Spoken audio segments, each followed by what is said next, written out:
L'histoire est une projection dans le passé de l'avenir que s'est choisi l'homme. Je ne sais pas si j'ai bien fait de citer un philosophe sulfureux pour introduire cette séquence sur l'Algérie, mais je crois qu'Heidegger a effleuré une certaine vérité en affirmant que l'histoire n'est jamais totalement innocente, jamais objective, comme disent encore certains journalistes qui ne le sont pas toujours. Mais l'histoire, en plus de reposer sur des faits exacts, peut être honnête, c'est en tout cas le sentiment que j'ai eu en refermant le livre de Pierre Vermeuren, l'histoire contemporaine de l'Algérie. Car vous explorez une période sur laquelle règne un incroyable silence des historiens, c'est-à-dire avant et après la colonisation française, sur laquelle, au contraire, des milliers de livres ont été écrits. Merci donc Pierre Vermeuren d'avoir accepté l'invitation de Philo-Décrypte pour parler de l'Algérie et de son histoire. D'autant que j'ai annoncé votre intervention avec une question un peu provoque. Faut-il déclarer la guerre à l'Algérie? Je tiens tout de suite à préciser que vous n'êtes pas complice de cette provocation. Au contraire. Du coup, j'ai un peu atténué la formule avec un « entre l'Algérie et la France, fermeté ou compromis ». Mais la question reste posée. Même si un universitaire et un journaliste, ça n'a rien à voir, on va quand même essayer de décrypter l'actualité à la lumière de l'histoire. D'autant que professeur à la Sorbonne, vous êtes un intellectuel qui fait autorité. Agrégé d'histoire et normalien, spécialiste des pays arabes où vous avez d'ailleurs vécu une dizaine d'années, notamment en Égypte et au Maroc, ce qui vous donne une crédibilité supplémentaire. Vous êtes également auteur de nombreux livres, une vingtaine, dont un ouvrage collectif sur l'obscurantisme woke, qui a failli être censuré par les presses universitaires de France à la suite d'une mobilisation d'un certain nombre de vos confrères. Vous êtes également très présent sur la scène médiatique, notamment au Figaro. D'ailleurs, dans votre dernier livre, qui a provoqué cette invitation, vous portez un regard assez nuancé et équilibré sur l'histoire de l'Algérie, même si vous soulignez que cette terre a été envahie, soumise, colonisée au cours des siècles, donc marquée par la violence. D'où ma première question. Quand l'Algérie est-elle devenue une véritable nation? J'avoue que j'ai consulté ChatGPT, qui est devenu ma concierge sur Google. La réponse a été claire et nette le 5 juillet 1962, c'est-à-dire au terme de la colonisation française. Est-ce que vous démentez ou vous confirmez cette date surgie de l'intelligence artificielle? Alors ChatGPT ne prend pas beaucoup de risques parce que c'est vrai que l'État-nation algérien est né le 5 juillet. Mais la question que vous avez posée est un peu différente, c'est est-ce que la nation algérienne est née ce jour-là? Bien sûr qu'une nation ne naît pas en un jour, c'est un processus historique assez long. Alors, la controverse, elle est assez simple, puisque c'est pour ça notamment que Boualem Sansal est en prison. Entre le Maroc et l'Algérie, il y a un match. Les autorités marocaines disent que c'est un non-pays. Les Français coloniaux aussi s'honoraient d'avoir créé l'Algérie. Et les Marocains disent « nous, on existe depuis 13 siècles, vous n'existez pas ». Bon. Les radicaux du nationalisme algérien disent bien sûr qu'elle est née de tout temps à jamais, qu'il voilà, y a une longue chaîne de résistance, des habitants du centre du Maghreb aux envahisseurs successifs depuis toujours et qu'ils ont fini toujours par chasser leurs envahisseurs. Et donc, ils ont reconstruit une histoire nationale avec des héros, y compris dans l'Antiquité, qui se sont opposés aux Romains, par exemple. Moi, je pense que d'abord, l'État-nation, c'est une création très récente dans l'humanité. Ça remonte au... La Révolution? Oui, oui. L'État-nation français est un des premiers. Il y a l'État-nation américain aussi. Avant, il y avait des empires. Et l'État-nation, où on essaye de faire correspondre un État à une nation, c'est quelque chose de récent. Chacun a sa vision des choses, mais je crois que l'État-nation, voilà, c'est une création moderne. Donc, il ne peut pas y avoir d'État-nation algérien avant qu'il y ait les autres États-nations dans le monde. L'Algérie appartenait à des empires, notamment à l'Empire ottoman, jusqu'en 1830.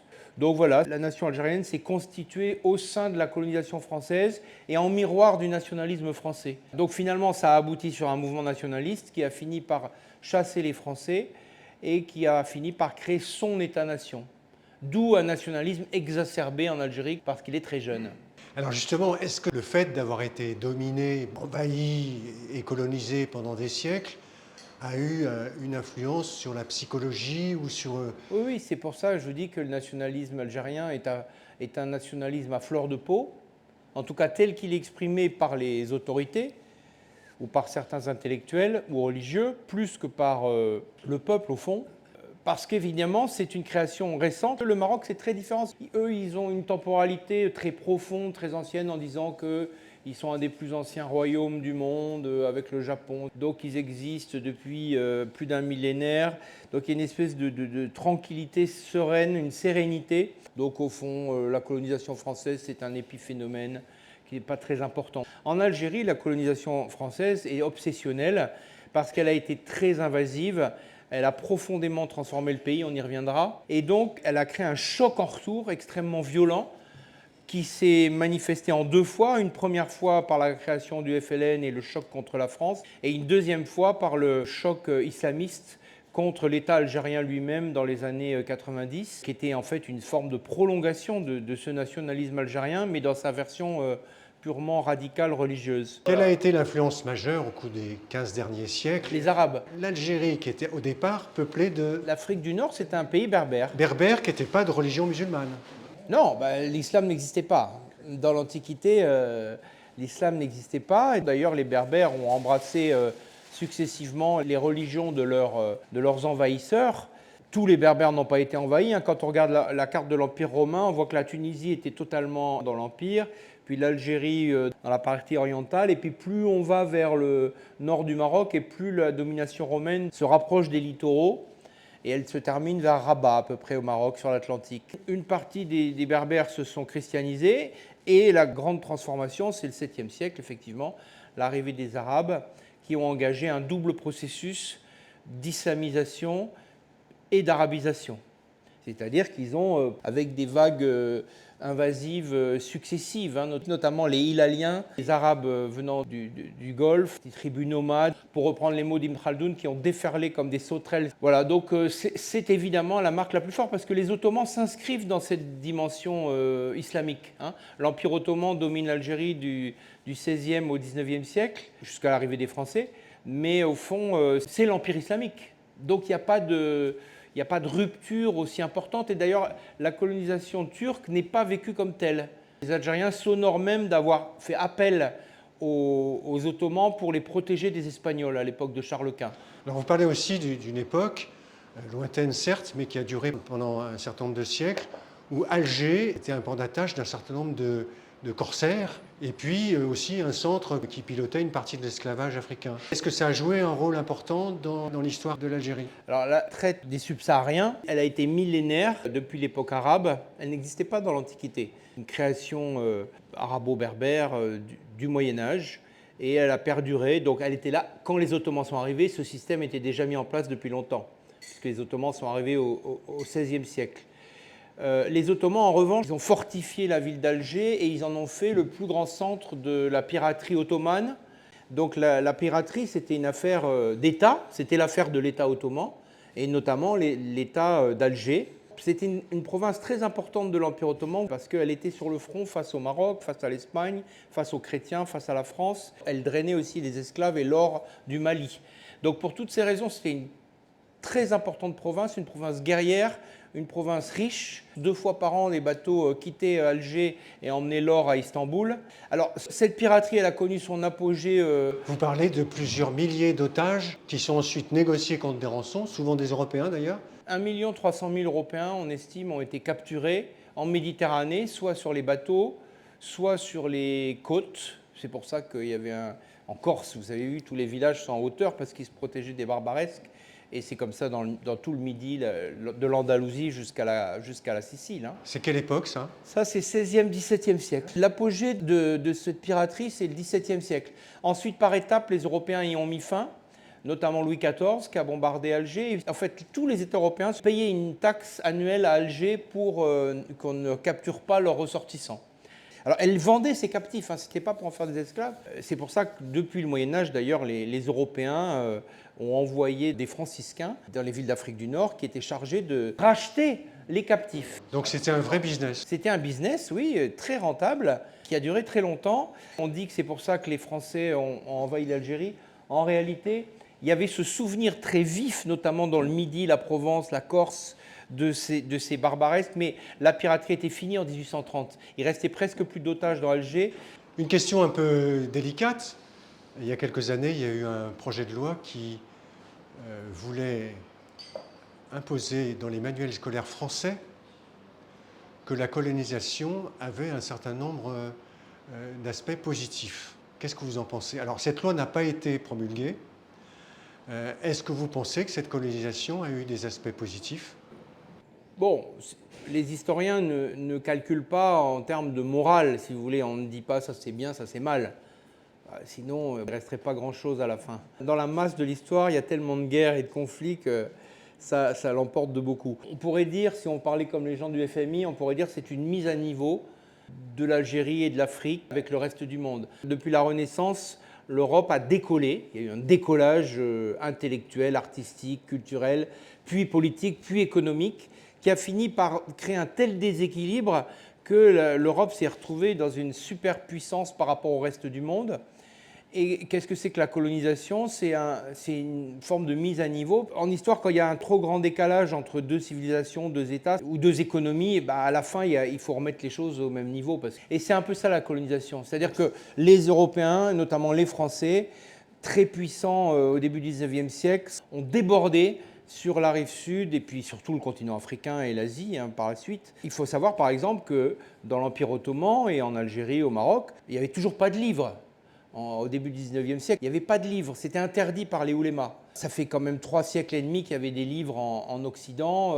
Voilà, un aspect positif, si vous voulez, c'est l'arrivée des livres et des imprimeries, la naissance de la presse, etc. Ça, c'est des aspects positifs. Je pense que ce n'est pas le bon mot. C'est un mot d'homme politique, ce n'est pas un mot d'historien. Le Maghreb va découvrir la civilisation industrielle et technique et toutes ces institutions, que ce soit la presse, l'université, l'administration, la bureaucratie. Est-ce que c'est positif d'avoir une bureaucratie comme la nôtre? Bon, tout le monde en a une, donc on peut dire ça. Mais il y a aussi des aspects négatifs dans la bureaucratisation des sociétés. Et déjà, Tocqueville, au XIXe siècle, il disait « Oh là là, ces pauvres Algériens dans leur burnous qu'on oblige à faire la queue devant des officiers d'état civil, dans quoi on les entraîne ?» Après, évidemment, la violence a été la contrepartie de ce système. Alors, les Algériens disent qu'il y a eu 5 guerres. Une guerre de conquête, qui a connu son acmé à l'époque de Bugeaud, entre 1841 et 1847. Il avait fait la guerre d'Espagne avant comme une brute. Il a fait les mêmes méthodes en Algérie. Il avait maté aussi les Parisiens rue Transnonain à sa manière. Vous savez, la troupe, elle tirait au XIXe siècle, elle ne faisait pas de quartier. Mais il était particulièrement brutal, par exemple, comparé à Lyautey au Maroc. Oui, mais Lyautey, c'est un siècle après. Plus on allait vers le XXe siècle et plus l'acceptation de la violence se réduisait. Et puis ensuite, il y a eu la guerre d'Algérie, pas de commentaire. Et au milieu, il y a eu le grand soulèvement de 1871 de Mokrani, en Kabylie, dans tout l'est de l'Algérie aussi. Puis il y a eu une insurrection dans les confins du désert. Et puis il y a eu le soulèvement de mai 1945. Bon, il y a eu des violences, mais au milieu de tout ça, il y a eu une très longue période, pratiquement. Enfin, par exemple, l'Oranie, elle ne s'est pas soulevée pendant plus d'un siècle. En fait, la plus grande violence, paradoxalement, au-delà du sang versé, des deux côtés d'ailleurs, la plus grande violence, ça a été de faire croire qu'on faisait finalement une France en Algérie, que les Algériens, au fond, étaient dans des départements français, sauf que ces départements français ne les prenaient pas en compte. Puisqu'ils étaient sujets français, ils n'étaient pas citoyens français. C'est beaucoup plus ça qu'a suscité le ressentiment que la violence, parce que les tribus d'Afrique du Nord, elles étaient habituées à une violence incommensurable à l'époque des Ottomans. Quand il y avait des expéditions fiscales pour forcer les tribus, on ramenait toutes les oreilles de tous les hommes de la tribu à Alger. Bon, ce n'était pas particulièrement délicat. Donc la violence, elle faisait partie du monde ancien. Et elle était acceptée parce que le plus fort gagnait, point, et à la fin, le plus faible se soumettait, etc. Je pense que ce n'est pas ça qui a créé. Ce qui a créé le plus grand ressentiment, c'est justement la différence des droits. Alors que les Français proclament l'universalité des droits, mais ils n'ont jamais su fabriquer finalement un système cohérent. Alors, quand c'est dans les colonies, au Congo, etc., on comprend. Mais quand c'est officiellement la France, parce que depuis 1848, l'Algérie, c'est la France. C'est les départements français, c'est les préfectures, les sous-préfectures, les fonctionnaires, les écoles. L'école n'a jamais été obligatoire, la laïcité n'a jamais été appliquée, les Algériens ont été indigènes. Bon, donc c'est ça, moi, je pense. L'impression d'être méprisé? Oui, voire totalement oublié. On a souvent dit qu'au moment du centenaire de la conquête, en 1930, on célébrait la France en Algérie, mais que les indigènes étaient invisibles. Ils faisaient partie du décor, mais vraiment du décor, comme les chameaux, les palmiers.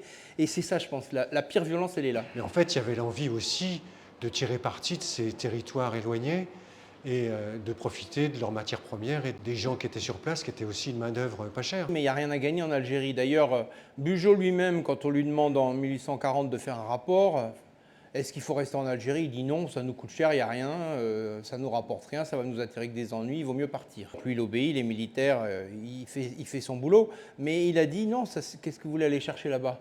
Il n'y a pas d'or. Bon, le pétrole, on l'a découvert en 1957 pendant la guerre d'Algérie, donc c'était fini. Il n'y avait rien. La France est un pays qui a une agriculture infiniment plus riche et productive que l'Algérie. Il n'y avait pas d'usine, et d'ailleurs on n'a jamais créé d'usine là-bas. Profiter de la main-d'œuvre, mais les Français ont créé une industrie en partant. On a investi plus dans les 10 dernières années que pendant les 120 ans précédents. Donc, si vous voulez, ce n'était pas une affaire économique, c'était une affaire politique. Même l'agriculture, où il y avait quand même pas mal de bras qui permettaient de produire du blé, du vin. La France n'en a pas besoin. Le vin, par exemple, eh bien, on s'est retrouvé en surproduction viticole structurelle. Oui, il a fallu faire doubler la consommation d'alcool par les Français en un siècle. Donc c'était absurde. Alors comment vous expliquez aussi que la gauche a beaucoup soutenu cette colonisation? Parce que c'était pour des raisons politiques. Parce que la France était un empire. Dès qu'elle a fait la Révolution, elle s'est mise à conquérir toute l'Europe. Et malheureusement pour elle, en 1814, 1815, les Russes, les Autrichiens, les Anglais ont dit stop, terminé. Vous ne pouvez plus bouger en Europe, c'est fini. Et donc l'armée française, qui était quand même l'armée de Napoléon, même réduite à son minimum, c'était une armée mexicaine, entre 1815 et 1830, ben, ils ont rongé leurs freins dans les garnisons de province et ils ont dit qu'est-ce qu'on peut faire? Ben, finalement, l'Algérie est apparue comme la solution miracle. Et quand ils ont proposé de conquérir l'Algérie aux Anglais, ils ont dit « Oh, allez-y, faites tout ce que vous voulez, vous avez toute l'Afrique si vous voulez ». Ça ne les gênait pas, les Britanniques. Donc, ils ont obtenu un blanc-seing pour des raisons de politique intérieure, parce que la monarchie était en difficulté, donc elle s'est saisie de cette affaire. Charles X se sont dit « Oh là là, l'Algérie, ça va donner de la gloire au régime qui est en difficulté ». Et ils ont envoyé l'armée. Et une fois que l'armée s'est retrouvée là-bas, bah, elle n'est jamais repartie. Il y avait un discours quand même civilisationnel. Ah bah ça, c'est le messianisme français. On dit que l'Amérique, c'est une puissance impérialiste, messianique, mais la France l'a été pendant très longtemps. Et la colonisation, c'est ça. On reprend l'expansion messianique. Alors, à la fois l'Église d'un côté et la gauche et la Révolution de l'autre. Et la France a été au XIXe siècle la plus grande puissance mondiale exportatrice de religieux et de religieuses, bien que l'Église, par définition, n'ait pas décidé de la conquête ni de la colonisation. Elle l'a accompagnée, elle en a profité. Qui l'a lancé? C'est l'armée de la Révolution. C'est l'armée de Napoléon, c'était des officiers républicains. D'ailleurs, dans votre livre, vous dites que Napoléon a hésité, après l'Égypte, à conquérir l'Algérie. S'il avait eu le temps, il a quand même envoyé un officier pour faire des plans de bataille et voir comment on pourrait faire pour débarquer. Et en 1830, quand l'armée a débarqué, elle est allée rechercher les plans de cet espion qui avait tout préparé. Il avait dit, voilà, il faut passer par là, il faut faire ça, etc. Vous seriez favorable à dire oui à la revendication du pouvoir algérien aujourd'hui, que la France doit présenter des excuses pour ses 132 ans de colonisation? C'est effectivement là-dessus qu'il y a actuellement une brouille, parce que le président Macron, finalement, il allait très très loin dans la reconnaissance des responsabilités de la France, mais il ne veut pas demander pardon. Et les Algériens ont dit, bah, c'est dommage parce que si vous ne demandez pas pardon, ça ne sert à rien et on va se fâcher. Et c'est ce qui s'est passé. Mais le problème, c'est que le pardon, si vous voulez, en histoire, il faudrait s'excuser auprès de tout le monde. La France, je crois qu'elle a fait la guerre dans 150 pays dans le monde. Est-ce qu'elle doit demander pardon à 150 pays? D'autant plus que les gens qui ont fait ces guerres sont morts aujourd'hui, en tout cas ne sont plus aux responsabilités. Donc il faut demander aux héritiers de demander pardon pour des choses qu'on n'a pas faites. Et puis la France, ce n'est pas une personne, et puis ce n'est pas une religion non plus, parce que la notion de pardon, c'est très chrétien. demander pardon à un État musulman qui voudrait absoudre la France pour ses péchés. Dans les relations internationales, ça ne se passe pas comme ça, sauf un cas, mais évidemment qui est le cas mis en exergue par l'Algérie, c'est l'Allemagne qui a demandé pardon pour l'Holocauste. D'où la volonté algérienne de prouver que la France a été génocidaire en Algérie, relayée par le président turc, qui va jusqu'à dire, lui, que c'est un génocide qu'a commis la France en Algérie avec 5 millions de victimes. Vous pensez que c'est un chiffre exact? Non, bien sûr que non. Comme si Erdogan était un historien. Et d'ailleurs, même en Algérie, on n'avait jamais dit ce chiffre. Mais si on arrive à 5, 1, on minorise le génocide arménien. 2, on équivaut le génocide juif. C'est un chiffre complètement fantaisiste. C'est un chiffre politique. Sur cette base-là, on dit, bah voilà, puisque l'Allemagne a demandé pardon pour le génocide, la France doit le faire puisqu'elle a commis le même génocide en Algérie. Voilà, c'est ça le débat. C'est pas très sérieux, me semble-t-il. Vous évaluez combien le nombre de victimes? On ne saura jamais le nombre de victimes. Alors, on le sait quand même pour la guerre d'Algérie. Pour la guerre d'Algérie, on a des chiffres quand même. 300 000, c'est ça? Ouais. La seule vraie inconnue, c'est les harkis. L'administration française n'a pas pu compter, donc il y a des fourchettes très très vastes pour le massacre des harkis qui a eu lieu après la colonisation. Mais pour la guerre d'Algérie, oui, il y a 350 000 victimes, alors tout confondu, hein, notamment tous ceux qui ont été tués par le FLN. Avec les soldats, ça fait 400 000 victimes, plus les harkis. Pour la guerre de conquête, les chiffres sont inconnus, comme d'ailleurs pour la conquête du Maroc. On sait que pendant la pacification marocaine, il y a eu 57 000 morts dans l'armée française, autant que pendant la conquête de l'Algérie, troupes indigènes comprises.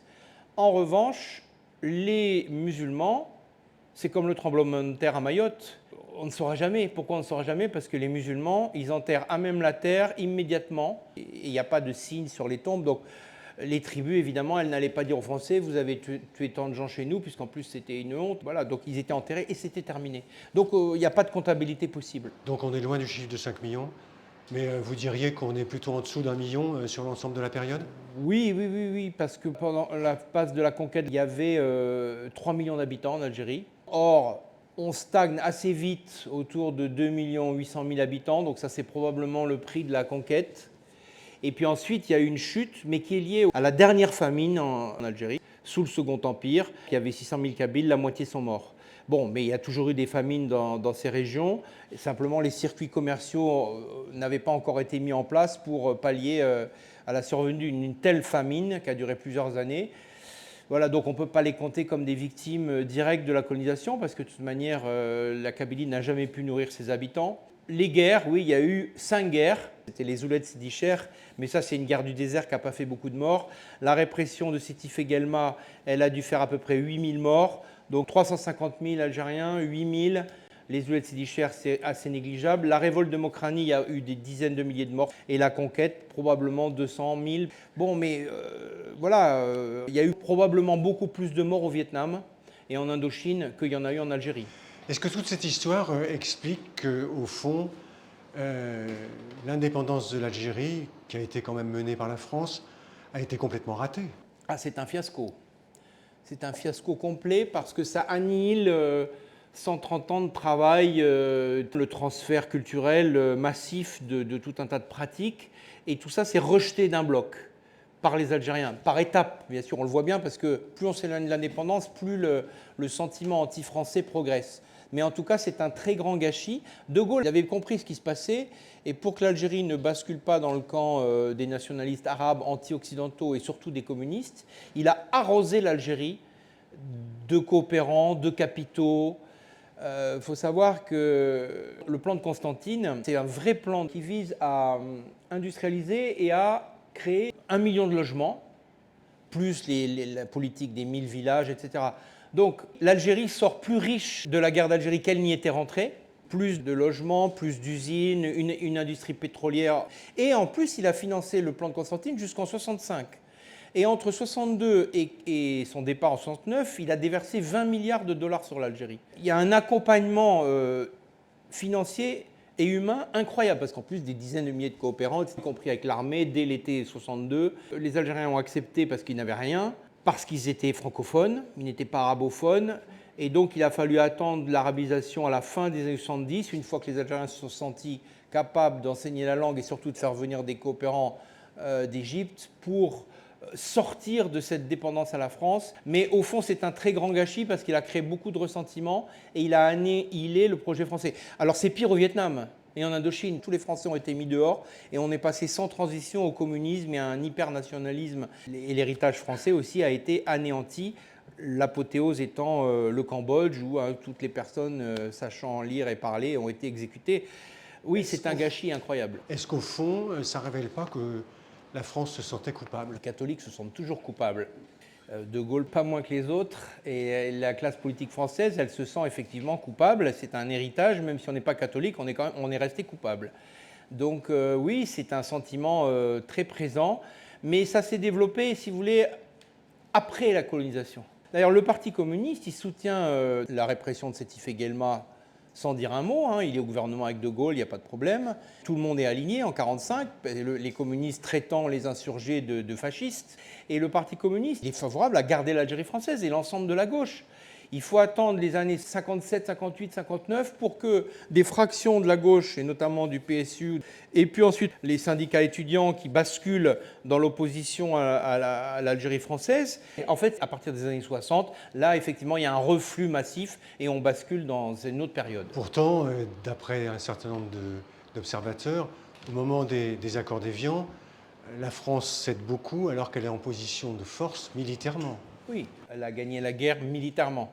Les chiffres sont très simples. Il y avait probablement en 58 70 000 maquisards en armes.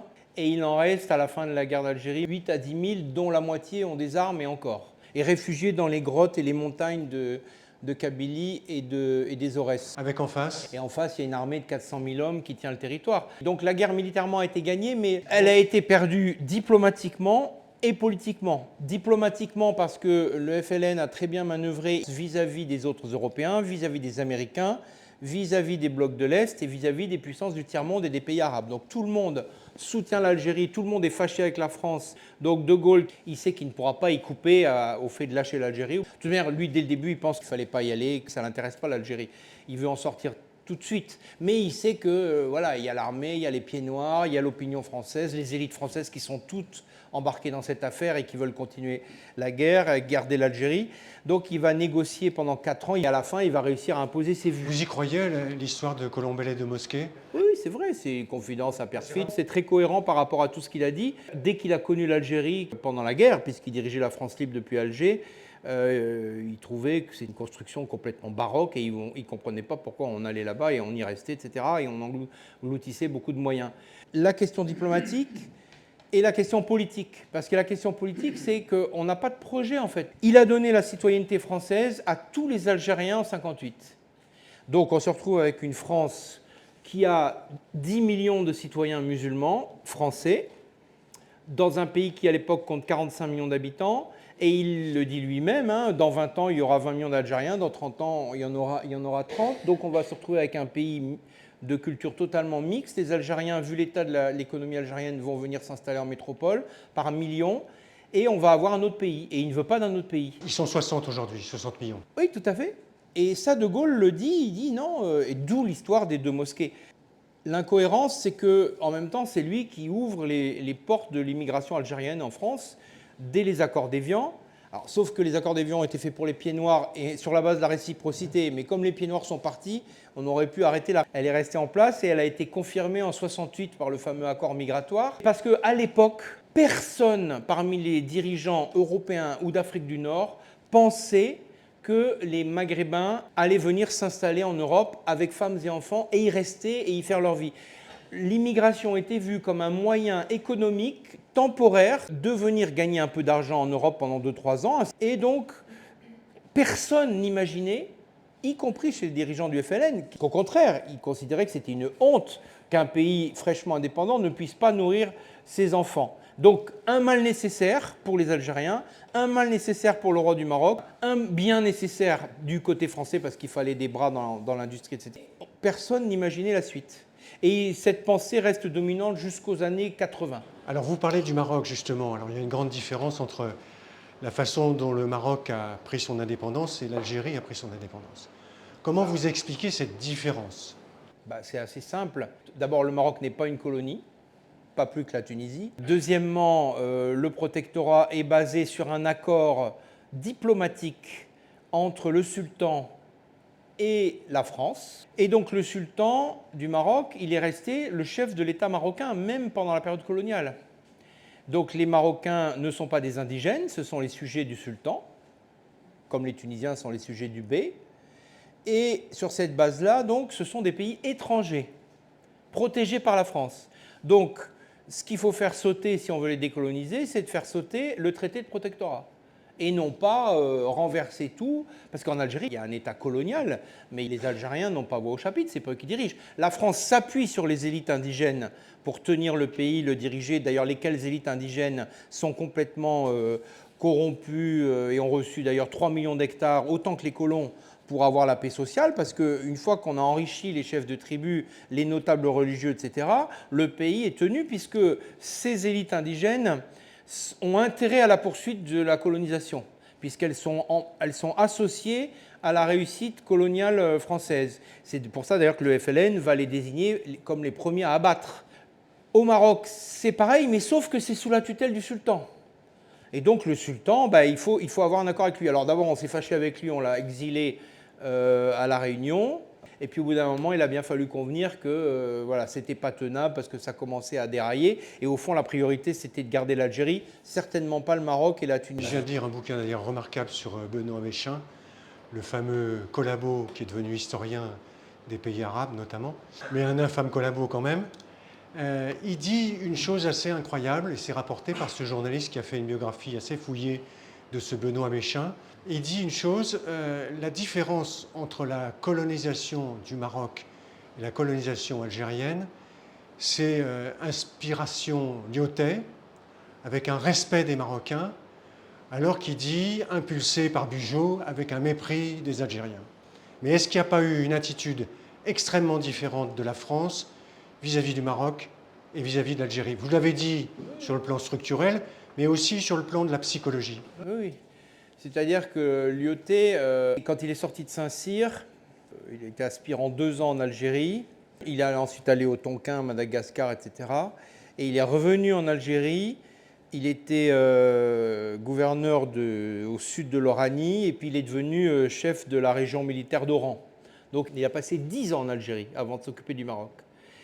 Et pendant ces 10 ans, il a vu ce que c'était que la colonisation française en Algérie. Il a des mots très durs vis-à-vis des Européens d'Algérie. Il dit c'est pire que des Boches. Pour un Lorrain de Nancy, c'est pas un compliment. Donc il va inventer au Maroc ce qu'il appelle, et c'est Gallieni aussi qui lui a appris ça en Indochine et à Madagascar, hein, parce qu'il est très proche de Gallieni, d'ailleurs dont il est l'amant par ailleurs.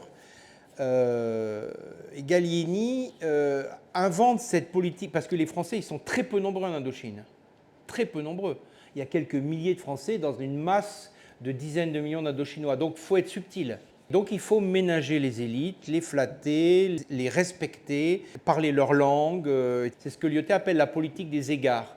Quand il arrive au Maroc, il va adopter ce mode de relation. Alors, son problème, c'est que les gens qui vont coloniser le Maroc, ils arrivent tous d'Algérie, donc pour eux, c'est pareil, hein.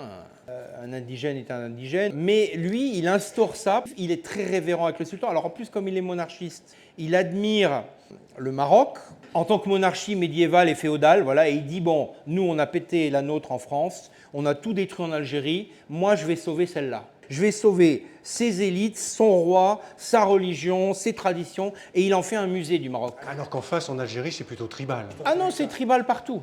Le Maroc est tribal, mais au-dessus, il y a le sultan. Mais il y avait le sultan ottoman en Algérie. Il y a à peu près 1000 tribus en Afrique du Nord. Donc la structure tribale, elle est omniprésente dans l'Afrique du Nord. C'est une structure très ancienne, héritée probablement de l'Antiquité, qui a traversé les siècles. Alors bien sûr, les tribus bougent, migrent, disparaissent. C'est un organisme vivant. Cet esprit tribal est toujours présent ou pas? Au Maroc, oui. Plus au Maroc qu'en Algérie, parce qu'en Algérie, il a d'abord été déstabilisé par la colonisation, ensuite par l'immigration, par l'exode rural. Et aujourd'hui, l'Algérie, c'est plus un pays de ruraux, c'est un pays d'urbains. Et dans les villes, on ne vous regarde pas comme descendant de telle tribu. Alors ça se sait, si vous êtes un fils de chef d'une grande tribu, tout le monde le sait. C'était le cas d'Aït Ahmed, il y avait 1 million de gens à son enterrement. Mais si vous voulez, non, dans l'Algérie d'aujourd'hui, ça subsiste dans les zones rurales, dans des petites villes, mais c'est effacé globalement dans la société. En tant qu'historien, est-ce que vous pouvez parler d'une psychologie des peuples? Vous qui avez vécu au Maroc, moi j'y ai passé un peu de temps aussi, on entend souvent les Marocains dire les Algériens sont tous des présidents, et ils se moquent d'eux, alors que les Algériens disent, à l'inverse des Marocains, c'est tous des sujets de Sa Majesté. Et ça, c'est la version polie. Oui. Donc est-ce que c'est vrai qu'il y a une psychologie des peuples? Et quelle est la psychologie algérienne? En tout cas, il y a eu des cultures politiques. En fait, c'est le même peuple, hein. C'est la même civilisation au Maroc, l'Algérie. Même langue, même nourriture, même vêtements, même tradition, même islam. Et pourtant très différents. Mais oui, parce qu'ils ont eu des histoires très différentes. D'une part, la monarchie au Maroc. Par exemple, à l'époque ottomane, le Maroc et l'Algérie se sont fait 13 guerres. Parce que c'est l'Empire ottoman qui voulait envahir le Maroc, avant l'arrivée des Français. Ça crée déjà une situation. Une psychologie collective, en tout cas, qu'est-ce que c'est aujourd'hui les Algériens? Des Ottomans et de la colonisation française, ils ont gardé comme le dit Mohamed Harbi, un rapport à la violence particulier, notamment à l'institution militaire. L'Algérie, il y a toujours un côté caserne, parce que c'est un gouvernement d'hommes en armes, brutaux, confrontés face à un État qui est très brutal. Ensuite, ils ont gardé de la pensée française, cette pensée égalitaire. Au Maroc, on continue à baiser les pieds ou les mains du sultan. En Algérie, c'est des attitudes impossibles, parce qu'ils ont cette pensée égalitaire véhiculée par la France pendant très longtemps. Et d'ailleurs, c'est contre l'inégalité qu'ils subissaient qu'ils se sont retournés contre la France. Ensuite, il y a eu le socialisme. Le rapport au travail aussi. Le seul travail noble en Algérie, c'est le travail des armes et éventuellement le commerce. Pourquoi? Parce que les Ottomans, c'était comme ça, on a parlé de la piraterie. À l'époque des Français, c'était les paysans qui grattaient la terre et puis tous les chefs indigènes ou colons qui dominaient. Et puis le socialisme aussi, quand on a nationalisé les terres, la terre est devenue à tout le monde, les entreprises étaient à tout le monde. Et en plus, maintenant, cette mentalité de l'État autoritaire est corrompue. Finalement, le pétrole appartient à tous les Algériens. L'Algérie est dirigée par des voleurs. Et donc, finalement, au fond, on se sert, on prend l'argent là où il est. On en prend un crédit à la banque, on ne le rembourse pas parce que de toute manière, il nous appartient à nous, c'est l'argent du peuple. Voilà, donc une démocratie socialiste, militaire, nationaliste, et en plus arrachée dans la violence et légitimée par la violence. Parce qu'au fond, les militaires algériens, ils ont défendu l'État algérien avec une extrême violence face aux islamistes, de même qu'ils l'avaient arraché aux Français. Oui, tout ça crée une psychologie collective. Ce n'est pas pour ça que beaucoup d'Algériens n'essayent pas de la quitter et de s'enfuir, notamment par les migrations. Mais globalement, oui, ce système mental, il pèse. Vous dites dans votre livre que les trois fondamentaux que pose le FLN au moment qu'il lance ce combat pour prendre leur indépendance, c'est la terre, la langue et la religion. Qu'est-ce qui, à votre avis, a été déterminant et qui est toujours déterminant? Est-ce que c'est parler l'arabe, c'est l'islam, ou est-ce que c'est la terre algérienne? Moi, je dirais pas c'est la terre, c'est l'État. Parce que la terre, dans un pays socialiste, elle appartient à personne. Donc c'est l'État qui incarne la nation. Ça, c'est l'essentiel. Ensuite, la religion, oui, d'autant plus que le salafisme, qui est devenu la religion dominante dans toute l'Afrique du Nord et dans tout le monde arabe d'ailleurs, le salafisme, au fond, a éradiqué et délégitimé tout ce qu'était la société nord-africaine d'avant, c'est-à-dire l'islam soufi, les pèlerinages, la visite aux saints, un islam très pacifique avec lequel on pouvait s'accommoder, etc., selon les régions, selon les tribus, selon les coutumes. Tout ça a été noyé dans la salafisation d'un islam orthodoxe, voire très orthodoxe. Si les musulmans algériens d'il y a un siècle débarquaient dans l'Algérie aujourd'hui, ils penseraient qu'ils sont en Arabie Saoudite. Ils ne comprendraient pas dans quel pays ils sont et comment leur pays c'est devenu ça. Sauf que c'est devenu ça sous les influences du nationalisme arabe, des prédicateurs islamiques de l'Arabie Saoudite, des télévisions du Moyen-Orient, des professeurs frères musulmans. Comment vous expliquez au fond cet échec quand même magistral des 62 ans d'indépendance de l'Algérie? Un émirat qui normalement devrait assurer une prospérité économique et sociale à sa population. À quoi vous attribuez cet échec? Alors je vous ai fait des propositions quand on en a parlé ensemble. Corruption, bureaucratie, arabisation, collectivisation, islamisation. Vous pouvez cocher une case? Toutes, mais si vous voulez, il faut quand même bien voir qu'aujourd'hui, par exemple, la France a un PIB d'à peu près 3 000 milliards et que la rente pétrolière en Algérie, c'est entre 40 et 60 milliards de dollars. Et donc, il y a en France 67 millions d'habitants, et en Algérie, il y en a au moins 46. Donc, si vous voulez, la rente pétrolière, ça ne représente rien en réalité par rapport à un pays industrialisé. Et le résultat, c'est que le PIB de l'Algérie aujourd'hui, c'est 250 milliards. Il est 12 fois inférieur à celui de la France. Alors en réalité, un Algérien avec 1 euro, il peut acheter beaucoup plus qu'un Français. Mais bon, surtout que les prix sont subventionnés, comme c'est une économie toujours socialiste. Combien le ratio? C'est 1 à 5? Le ratio réel, c'est de 1 à 7. Et puis, il y a aussi une partie, évidemment, qui disparaît des statistiques. Mais malgré tout, vous pouvez faire ce que vous voulez. À la fin, la rente, c'est 40 à 70 milliards. Donc pour arriver à ça, il eût fallu que l'Algérie devienne un pays industriel, ce qu'ils ont essayé dans les années 70, à l'époque après les booms pétroliers. Déjà, il y avait eu le plan de De Gaulle qui avait lancé l'affaire, puis ensuite il y a eu une pause, et puis ils ont repris ces investissements, et ils se sont fait conseiller par des Français, notamment par des économistes marxistes, qui leur ont vendu clé en main le plan de développement que Staline avait créé pour l'URSS au début des années 30, qui était un plan basé sur les industries lourdes, l'acier, les énergies, les barrages. Ils ont fait ça dans les années 70, au moment où le monde entrait en récession mondiale pour cause de surproduction du fait de la montée des pays asiatiques. Nous-mêmes, on a fermé notre sidérurgie, nos chantiers navals, nos mines. Et donc, eux, ils ont créé ce système au moment où il entrait en crise et on le détruisait partout dans le monde, sauf en Asie. Alors, ils s'en foutaient parce que c'était payé par la rente, jusqu'au jour où le pétrole s'est retourné, c'est-à-dire le contre-choc pétrolier 86. Et là, ça a été l'effondrement. Et il a fallu liquider ce système industriel. Ils en ont gardé des morceaux, parce qu'il faut bien qu'il y ait des tracteurs et des camions en Algérie. Mais voilà, ils avaient fait un super plan industriel. Donc, et ça a été calamiteux. Est-ce qu'on peut parler d'une faillite? Oui, c'est une faillite. D'ailleurs, ça a entraîné, 4 ans après, il y avait la guerre civile, ou 5 ans après. Ça a délégitimé le gouvernement, il y a eu les émeutes de 88, la fin du parti unique, une petite tentative de libéralisation et de démocratisation qui s'est terminée par la guerre civile et le bain de sang des années 90. Les vieux messieurs qui dirigent l'Algérie depuis 20 ans, c'était à l'époque de Bouteflika, ils se disent, bon, pensons à nos enfants, pensons à nos familles, ils exportent les capitaux en masse, ils investissent dans l'immobilier parisien. Je vous signale que les Algériens sont les premiers propriétaires étrangers de biens immobiliers à Paris, devant les Américains, les Allemands, etc.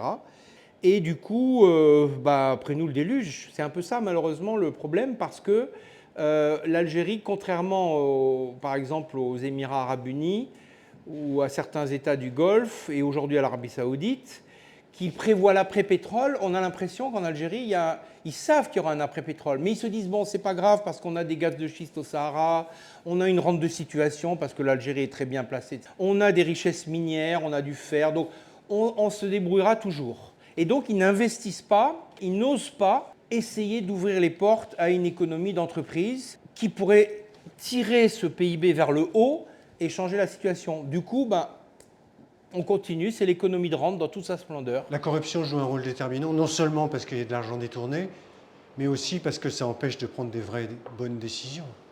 Non? Oui, aujourd'hui, les Algériens qui voulaient une autre Algérie, ils sont partis. Ceux qui restent, c'est soit qu'ils n'ont pas le choix, soit qu'ils sont dans le système, soit qu'ils en sont des bénéficiaires à un titre ou à un autre.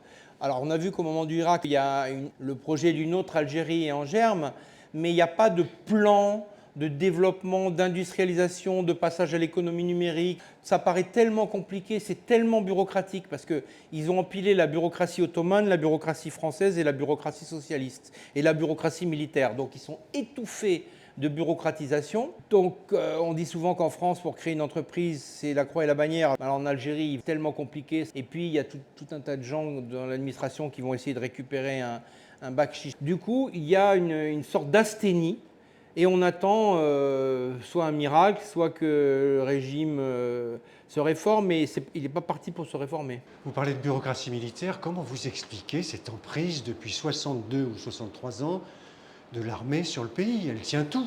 Oui, alors pendant la guerre d'Algérie, en fait, le drame, c'est que la société politique algérienne a été très largement liquidée.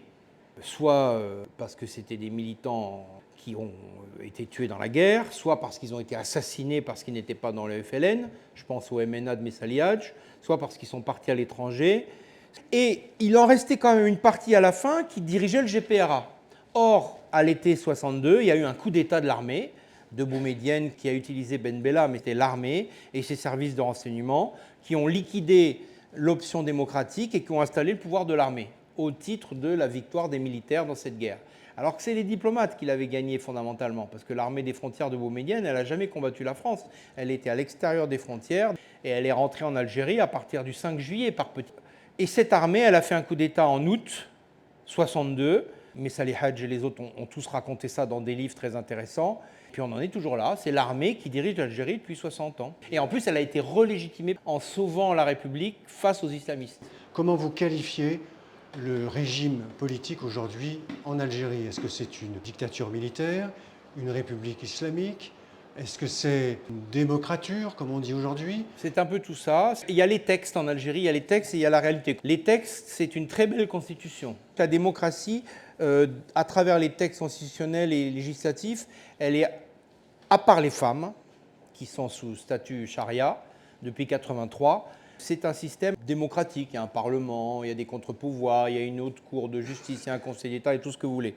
Mais en fait, l'institution militaire est en haut du système et c'est elle qui désigne les futurs présidents, les candidats, qui influence les juges dans les décisions de justice et qui s'occupe de l'économie, qui s'occupe de tout. C'est pas toujours dictatorial au sens où, à certains moments, notamment sous Bouteflika, au début, c'était assez libéral, la presse était assez libre, il y avait beaucoup de liberté d'expression. Mais en ce moment, depuis le Irak, l'aspect dictature militaire prend le dessus. C'est-à-dire qu'on a réprimé la presse, il n'y a plus de liberté d'expression, il n'y a plus de liberté d'association, il y a des prisonniers politiques, on a fermé l'association algérienne des droits de l'homme, et donc les aspects autoritaires sont devenus à certains égards dictatoriaux. Alors, on n'abat pas les gens dans la rue, on fait semblant de mettre des formes, on le voit bien avec l'affaire Boualem Sansal, et pourtant, sa famille n'a pas le droit de le voir, ni ses amis, ni son avocat. Ça, c'est pour l'Algérien le plus connu. Alors les autres, vous imaginez, dans la nuit des commissariats, donc les Algériens en ont pris acte, ils savent qu'ils sont surveillés sur les réseaux sociaux, et donc ils se taisent. Comment vous expliquez cet acharnement contre Boualem Sansal? C'est du symbolique? C'est à la fois du symbolique, et c'est aussi une manière de dire à Macron son fait. Et c'est en ce sens que c'est un peu une victime expiatoire de la relation franco-algérienne. Mais il ne faut pas oublier que les gens qui dirigent l'Algérie, leur problème, ce n'est pas la France. Leur problème, c'est de rester au pouvoir. Il faut savoir que l'Algérie, c'est le dernier des Mohicans dans le monde arabe, puisque c'est le seul régime qui a survécu depuis les années 60, à part les monarchies. C'est le dernier régime nationaliste, arabe, socialiste des années 60. Leur priorité, c'est la sécurité intérieure. D'ailleurs, je rappelle que Boualem Sansal a été condamné pour mise en danger de la sécurité nationale. C'est ça leur objectif. Alors après, que par ailleurs ça ait un usage avec la France, oui. Mais d'abord, c'est montrer aux Algériens que même un Français ou un Franco-Algérien soutenu par la France, soutenu par tous les écrivains du monde entier, eh bien, il est comme les autres, il peut terminer en prison. Le message des Algériens, je peux vous dire, l'ont retenu et l'ont compris 5 sur 5. Avant de conclure sur les relations franco-algériennes, une question qui m'est presque suggérée par Kamel Daoud, le fameux écrivain Goncourt d'origine algérienne, qui dit en gros « Les Algériens rament en sens inverse de ce qu'ils pensent, pour dire que la France est détestée en Algérie, mais que la première chose qu'ils font, c'est de se tirer pour partir en France. » Comment vous expliquez ça? On voit par exemple qu'il y a réintroduction dans l'hymne algérien d'un couplet spécial pour un peu humilier la France. Comment vous expliquez cette espèce de contradiction entre un sentiment anti-français qui monte, et en même temps une aspiration de quitter cette Algérie pour se réfugier, entre guillemets, en France? Il y a une forme de schizophrénie dans la relation franco-algérienne. Les Français ont la leur aussi. C'est une relation d'amour-haine. C'est-à-dire qu'à la fois, il y a eu une admiration vis-à-vis de la France, qui se traduit aujourd'hui par un désir d'émigration vers la France. L'Algérie est le seul pays dont la majorité des citoyens, quand ils ont envie d'émigrer, ils viennent ici. Plusieurs millions déjà sont venus et beaucoup d'autres millions aimeraient bien. Parce qu'il y a eu cette fascination. Et puis en même temps, il y a tout ce ressentiment qui a été fabriqué dès l'époque coloniale et qui a mûri depuis contre la France. C'est ajouté à ça l'humiliation de ne pas réussir. De Gaulle, il avait dit, bon, vous savez, on va vous donner votre indépendance, mais on sait comment ça va se terminer, vous allez vous battre entre vous. Et donc, la guerre civile a été une humiliation nationale. parce que la prédiction de De Gaulle, quelque part, était là. De même que l'échec du développement économique. Parce que si les gens viennent ici, c'est toujours aussi parce qu'ils n'ont pas d'emploi en Algérie et parce que, comme à la fin de l'époque coloniale, ils cherchent du travail. Ou en tout cas, ils cherchent un système protecteur. Parce que les droits sociaux, il n'y en a pas en Algérie. Il n'y a pas d'allocation chômage, la sécurité sociale marche mal, les retraites sont très faibles, les allocations familiales, évidemment, n'existent pas. Donc, voir que l'ancienne puissance coloniale qu'on a rejetée a très bien réussi, alors que le pays a tant de mal à sortir du sous-développement, parce que l'Algérie a beaucoup changé depuis les années 60. Elle s'est équipée, elle s'est industrialisée en partie, elle a toujours une puissante industrie pétrolière, elle a une armée taillée pour faire des guerres à toute l'Afrique, puisque c'est la première armée africaine. Donc ils ont des atouts, mais pour la liberté d'expression, pour le travail, pour la protection sociale, pour l'école, pour l'hôpital, ça marche mieux ici. Et donc oui, on part en France parce qu'on veut être mieux, et en même temps, une fois qu'on y est, alors soit on devient français. Combien? C'est à peu près 5 à 6 millions, hein, c'est ça? Oui, c'est vraisemblable, sans parler évidemment des pieds noirs. Mais si on intègre les harkis, comme le font les autorités algériennes, oui, on est à peu près ça. Et là-dedans, il y a deux sortes de gens. Il y a ceux qui se réfugient dans l'islamisme, dans une contestation radicale, qui restent en lien avec les autorités algériennes. Et il y a ceux qui se sont mariés avec des Français ou des Françaises et qui sont laïcs, qui rejettent la religion ou le pays de leur père et qui, du coup, sont très contents d'être là, mais ce n'est pas ceux-là dont on parle. Ceux dont parlent les médias, c'est ceux pour lesquels l'intégration est très difficile. Est-ce que c'est une minorité? Il y a un différentiel selon les générations. Ça dépend des classes sociales. Si vous avez un père médecin ingénieur, c'est plus facile de rester français, peut-être que si vous habitez dans une banlieue. Une minorité qui fait du bruit. On ne sait pas, parce qu'on n'a pas le droit de faire des statistiques ni ethniques ni religieuses en France. Donc on peut réfléchir par masse, mais on ne sait pas en réalité. Ce que je voulais dire, c'est qu'il y a des phénomènes régressifs. Par exemple, parmi les gens qui posent problème dans les banlieues, notamment ceux qui se revendiquent d'une origine algérienne, il y en a beaucoup. Et tous les profs le savent. Sur vos carnets de classe, sur vos téléphones, très souvent, on voit des drapeaux algériens. Dans les manifs aussi. Dans les manifestations, dans les stades, etc. Pourquoi ? Alors que certains sont français depuis 2, 3 ou 4 générations. C'est lié au fait qu'il y a un vrai problème dans cette population d'intégration, notamment des garçons, par l'école. L'école fonctionne beaucoup mieux pour les filles que pour les garçons. Du coup, les garçons, sans travail, sans études, au chômage, ayant fait des petites choses à gauche, à droite, pas très catholiques, les familles, qu'est-ce qu'elles leur proposent? Elles leur proposent d'aller les marier au bled avec une fille qui a été à l'école algérienne, qui n'est donc plus francophone, qui a reçu une éducation très anti-française, très salafiste, hyper nationaliste. C'est ce qu'on appelle les mariages mixtes en France. Il faut savoir que la majorité, ce sont des mariages entre des étrangers devenus français, donc des citoyens français d'origine étrangère, qui se marient avec quelqu'un de leur famille ou de leurs proches au pays. Et donc vous arrivez au paradoxe d'avoir des gens dont le père ou la mère sont en France depuis 3 ou 4 générations, et qui ne sont pas francophones parce que leur mère est arabophone ou berbérophone et ne parle pas la langue du pays d'accueil. C'est comme ça qu'il y a une régression dans l'intégration. Elle passe par les familles et notamment par ces mariages mixtes. Ça concerne des dizaines, voire des centaines de milliers de personnes. Et là, ça devient un phénomène sociologique avec des très grandes conséquences. Et du coup, ces enfants qui sont français, de fait, depuis des générations par héritage, ne sont pas francophones dans leur propre pays. Eh ben, vous avez là une bombe, et c'est là que les autorités algériennes ou des agitateurs islamistes ou autres vont venir voir ces jeunes en disant « Voyez, la France, elle ne vous aime pas, vous êtes dans son pays depuis 4 générations, vous ne serez jamais intégrés. » Relation franco-algérienne, on conclut là-dessus. Est-ce que vous diriez que justement la présence de ces millions d'Algériens ou d'origine algérienne fait que ces relations franco-algériennes sont en fait non plus un problème de diplomatie étrangère, mais un problème intérieur pour la France? C'est les deux. C'est un problème de diplomatie parce que l'Algérie reste un pays étranger et que nul Français aujourd'hui n'aurait l'idée d'aller déclarer la guerre à l'Algérie et encore moins de la recoloniser.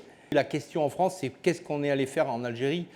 Mais c'est aussi une affaire intérieure, parce que d'abord l'Algérie, ça fait 2 siècles que c'est une affaire intérieure, mais surtout depuis le phénomène migratoire massif que je vous dis, dont on a pris conscience très tardivement, à partir des années 80, quand les femmes et les enfants sont arrivés après le regroupement familial.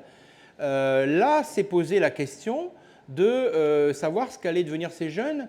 Et c'est là que les autorités algériennes et marocaines, ils ont compris petit à petit, comme les dirigeants français, autour de l'an 2000, et ça a été cristallisé dans les émeutes de 2005. Jusqu'à cette date, on disait qu'en France, il y a 2 millions de musulmans. Et puis tout d'un coup, on est passé à 6 millions. Parce que tout d'un coup, il y a une décristallisation. Et là, on s'est dit, bah oui, il y a un truc là. On n'a pas vu venir, on n'a pas voulu le voir. Tout le monde a mis la tête dans le sable, mais il y a un truc qui a été révélé par ces émeutes. Les autorités algériennes aussi se sont dit ça.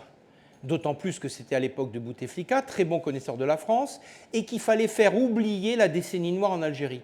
Et donc les autorités algériennes, avec des complicités en France, des complicités intellectuelles et politiques, il y a eu l'idée de remettre la guerre d'Algérie sur le devant de la scène.